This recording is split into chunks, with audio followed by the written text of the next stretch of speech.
Fala, galerinha, voltamos aqui, hein? Nesse mesmo bate-canal, curso Seda EAD online. Tá pensando o quê? Equipe técnica aqui atrás, meu filho Eduardo, preparando tudo.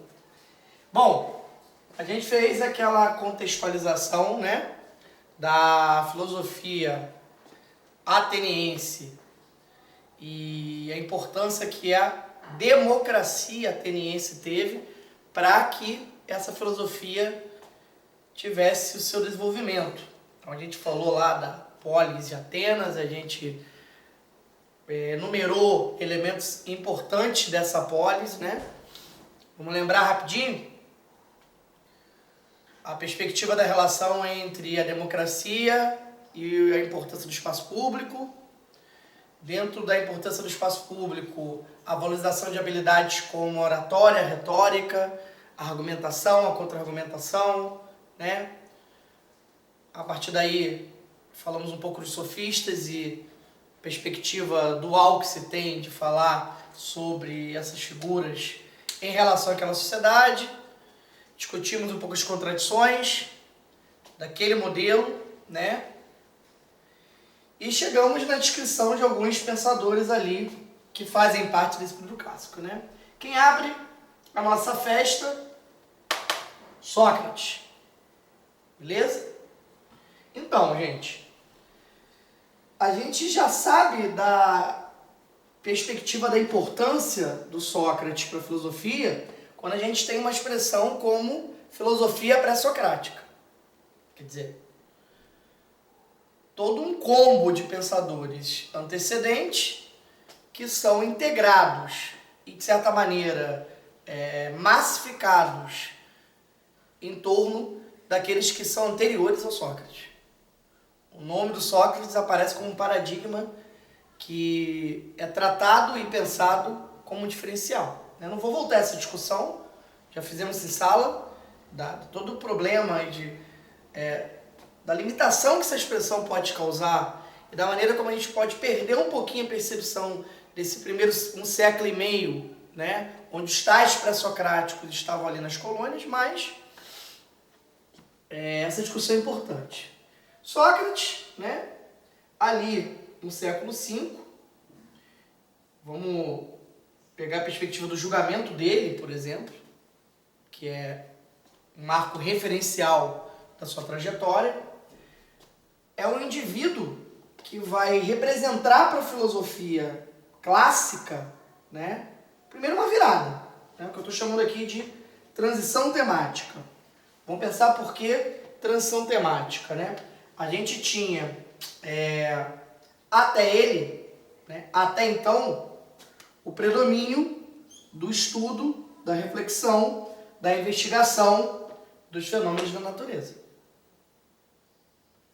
Tirando ali o Parmênides, com aquela discussão do qual ele rejeita o valor dos sentidos como uma referência importante para pensar o ser, os pré-socráticos vão olhar para a natureza ali e lidar com os fenômenos da natureza. Para você lidar com os fenômenos da natureza, a perspectiva sensorial é fundamental. Ver o fenômeno, né, analisar, pensar as transformações que o próprio estado da natureza propõe.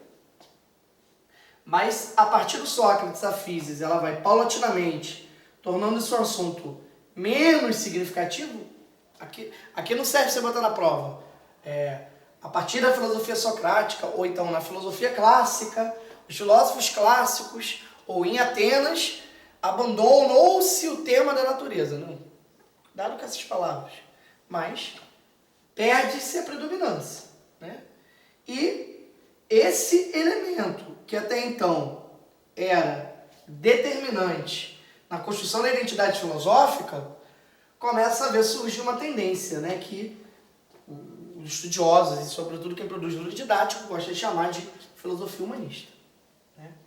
Se a gente puxar um asterisco aqui, né, e tentar destacar o humanismo, galera, essa palavra na filosofia, ela vai aparecer algumas vezes, para vocês fazerem pesquisas aí, né?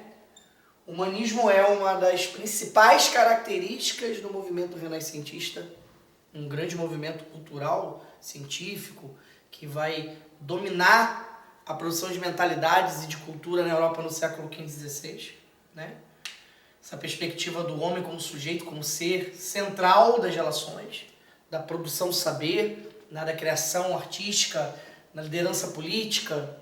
Em torno dessa áurea, o humanismo tem representações como Maquiavel, na discussão sobre política, na discussão sobre moral, Descartes e a discussão sobre a ciência, o conhecimento científico e o valor da razão, Galileu, Copérnico, e a gente vai traçar aqui muitos nomes que são muito representativos. E o humanismo volta como tema também muito destacado no iluminismo, século XVIII, quando ele tem essa relação com a liberdade e a ideia da razão, né? E a maneira como a razão ela é preponderante. Esse termo ele está sendo costurado pelos livros como um termo legal para caracterizar. Então, filosofia socrática seria uma filosofia humanista, antropocêntrica, né? E aí vamos pensar, né? Para a gente fazer uma ligação aqui, né? Que tipo de tema se caracteriza como humanista? Por exemplo, discutir a justiça. O que é o conceito de justiça, né? O que é justo? É o que está na lei? É uma concepção social? É uma verdade absoluta? A ideia de justiça? Então, é algo que regula os homens, né? Produz todo um sentido para viver em sociedade e passa a ser uma temática, né? Perspectiva da temática da beleza, né? Perspectiva da temática da ética e por aí afora, né? Inúmeros temas que tinham a ver com conhecimento, com a verdade, com a realidade, com as relações sociais que aquela cidade foi desenvolvendo.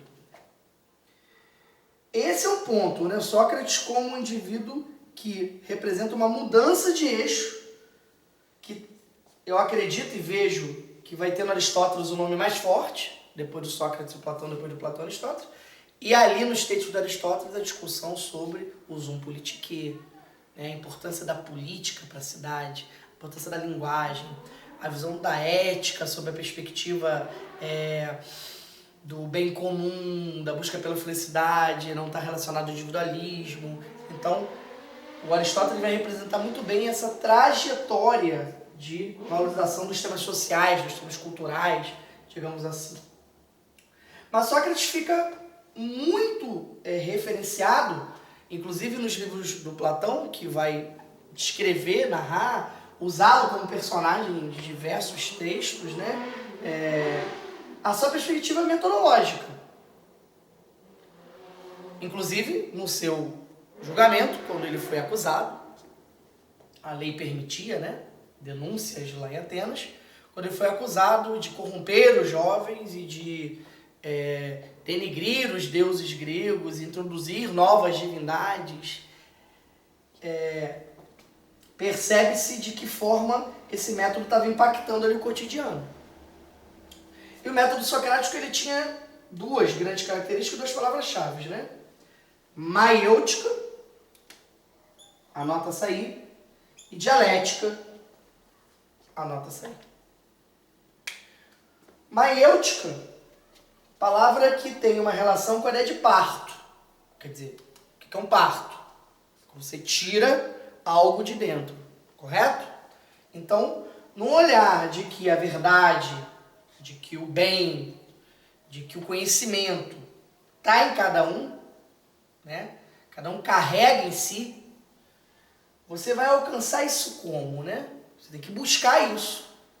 Você tem que buscar meios para encontrar todas essas questões.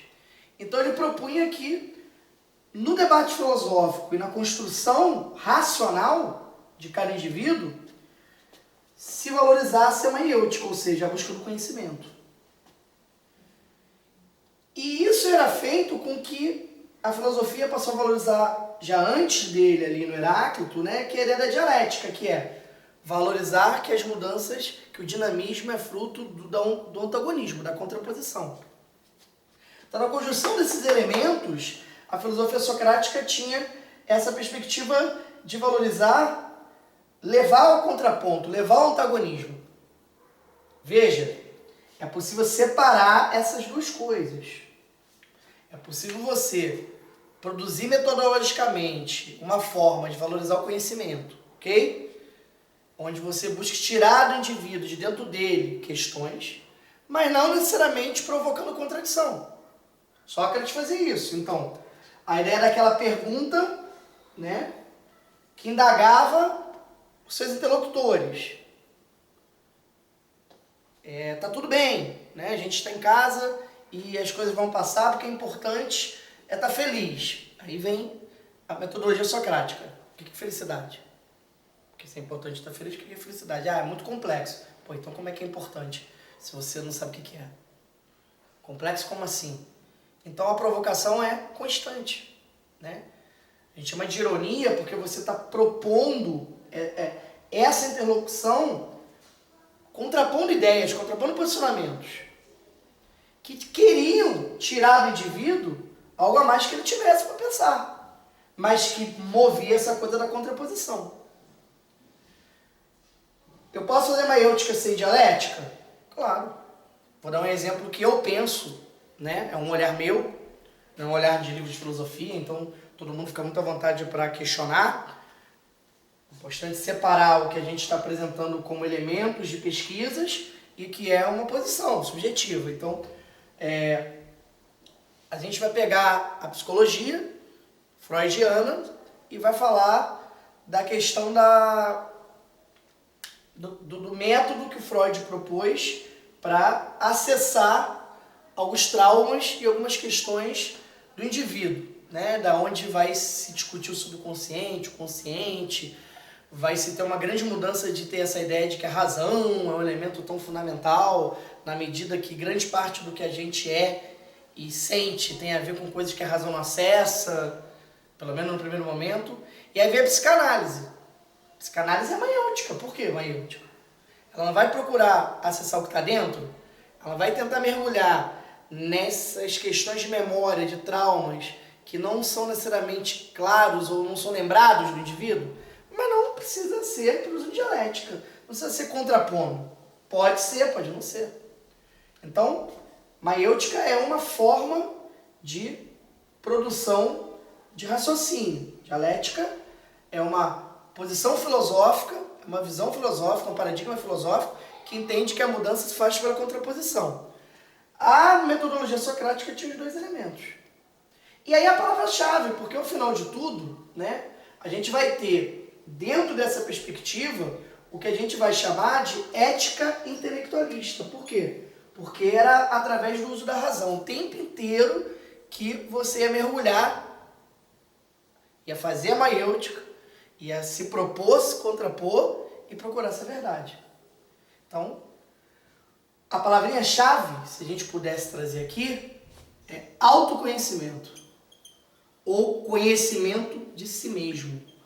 Né? Que é um carinha especial, que é o Cassirer, Ernest Cassirer, uma figura forte do século XX, vai utilizar quando ele escreve sobre essa tradição filosófica, conhecer a si mesmo, o autoconhecimento. Beleza? Então, como é que você vai alcançar isso na perspectiva do Sócrates? Através do uso da razão. Beleza? Quer dar um oi, Letícia? Aqui, vem, quer dar um oi, pessoal. Vem cá na aula do papai, fala oi. Oi. Oi, gente. Fala, use álcool gel. Use álcool. Muito bem, deixa o papai acabar a aula. Beijo. Então, vamos nessas duas pegadas. A importância dele da transição da filosofia pré-socrática para socrática e, óbvio, porque socrática porque leva o nome dele, e o método de desenvolvimento do autoconhecimento. Né?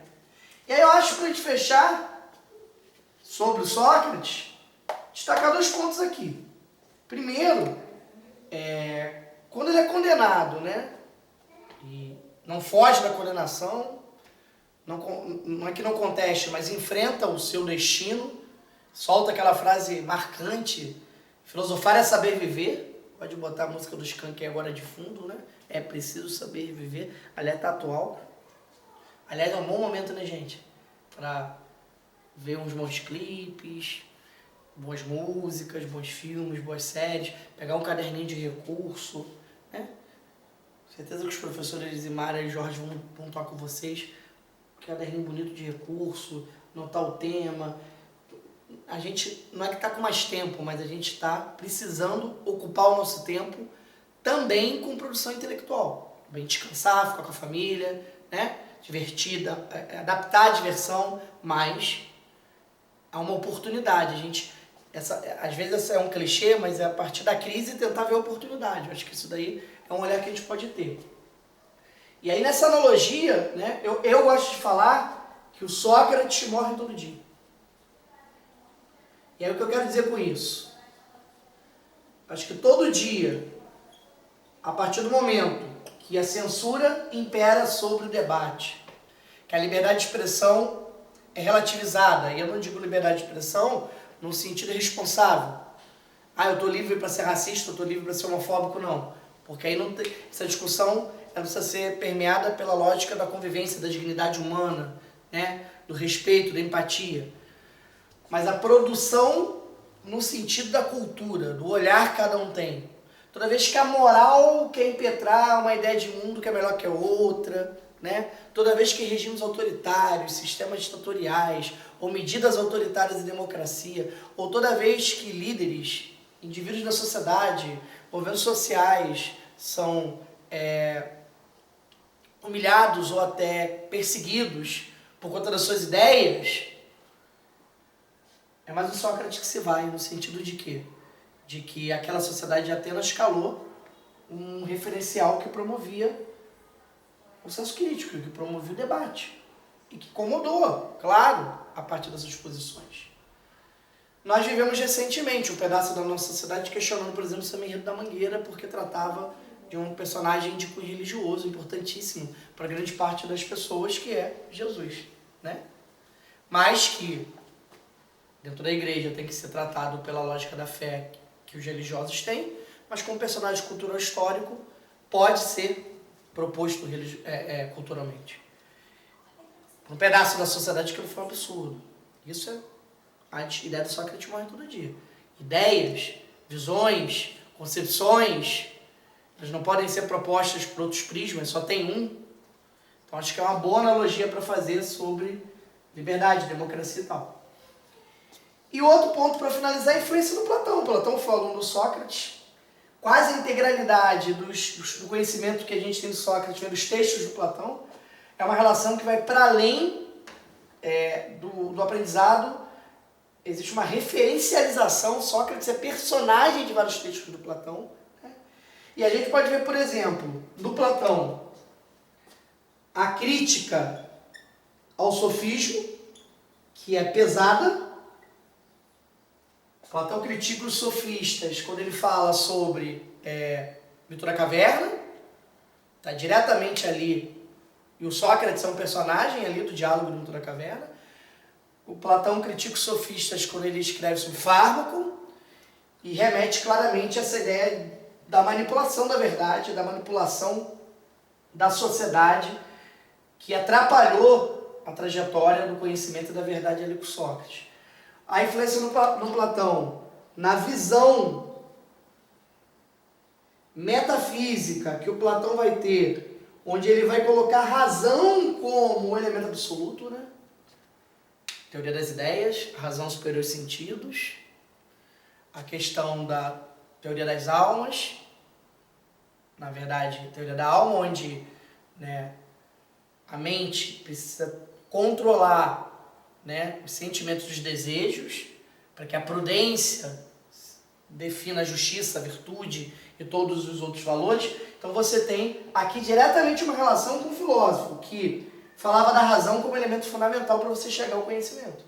Então percebe, a gente tem uma trajetória onde, além dos novos assuntos e temas, além do método, além de toda a figura, a biografia dele, o julgamento e toda a representação que vai ter na construção do conhecimento de Atenas, tem influência sobre um nome muito pesado da filosofia, Mito da caverna é uma das alegorias mais lidas até hoje. E estaríamos agora o quê? Na caverna? Porque não podemos sair de casa, ou dentro de casa a partir da caverna das mídias e das abordagens que chegam pra gente. O pânico e a histeria, quando ela é real, não quando ela é maldita, mal falada, mas o pânico e a histeria real é o olhar com as sensações de uma maneira desequilibrada e perder a razão. Quer dizer, a gente vai falando de caverna assim, a internet, porque aliena, mas a internet também é um meio de esclarecimento, um meio de conhecimento, um meio de debate. Então, é uma perspectiva muito ampla trazer a alegoria da caverna do Platão, tá? É um conceito fundamental. Então, Platão é um autor de peso e que tem relação direta com o aprendizado com Sócrates nessa construção da filosofia, tá? E o olhar sobre eles vai depender. Um nome fortíssimo da filosofia como Nietzsche dizia que essa dupla aqui teria sido o nascimento da tragédia. A partir deles, a razão tratada como superior. Vamos lembrar que o Platão critica o valor da arte. Platão afirma que a razão é tão determinante e tão difícil de ser alcançada que só os filósofos deveriam governar, né? O governo do filósofo rei. Portanto, ele questiona a democracia, ele propõe que ela é de fácil manipulação. O Nietzsche lá na frente diz que esses dois criaram a tradição que tornou-se um grande problema para o processo ocidental em relação à identidade do ser humano. São olhares. Dica, né? Dá uma olhadinha aí, agora. Aproveita que está na internet. Enem 2012 e Enem 2014. Tá? Fazer uma baguncinha no quadro como eu sempre faço, afinal sou eu, né? Você vai lá ter uma questão do Platão, uma tranquila e a outra bem complicadinha, exigindo um pouquinho mais de atenção na leitura, tá? E o Enem 2016 vai te trazer uma questãozinha do Sócrates exatamente sobre método e que tem anunciado sapeca, um enunciado que se é mole você erra. E se você interpretar a ideia de que a verdade estava em cada um, então ela é relativa, aí você vai errar mesmo, porque ele não fala que a verdade é relativa. Ele só fala que a verdade tem que ser encontrada no interior do indivíduo. Mas há a verdade. Quem relativizava o valor da verdade, a maioria das vezes, era os sofistas. Galerinha, ó, bastante feliz de estar podendo ajudar, bastante feliz de estar fazendo parte dessa família aí chamada Seda, as iniciativas. Claro, é um curso, claro, está no mercado, tem que procurar soluções para continuar economicamente ativo, para que o serviço seja prestado para vocês, mas acho que esse ponto é um ponto que não determina necessariamente o que a gente está fazendo. Saí da minha casa, para ir para a rua, não dava. Então, liguei, consegui fazer um pedido, fiz um quadro, instalei na minha parede, adaptando a rotina da minha família, nesse momento, esposa e filha trancada na cozinha, meu filho lá em cima, para gravar, para a gente poder estar trazendo alguma coisa para vocês, tá bom? Então, eu tenho certeza que esse esforço está fazendo parte de outros professores do curso, e com essas folhas, com esses áudios, com esses quadros, com esse material, que a gente quer que vocês sigam. Daqui a pouco a gente vem com mais aulinhas aí de sociologia, tá? Para vocês terem um material, avançar na sociologia, discutir fato social. E aí o coronavírus é da biologia, né? Mas que impactos poderiam ser pensados na lógica do fato social? O que é fato social? Solidariedade mecânica e orgânica. Qual delas que está movendo as nossas ações republicanas de combate a essa doença? Pegar essa temática, que a gente precisa estar trazendo ela sempre, e tornar ela a referência para trazer os autores da sociologia. Obrigado, estudem e venham tirar dúvidas aqui. Um beijo.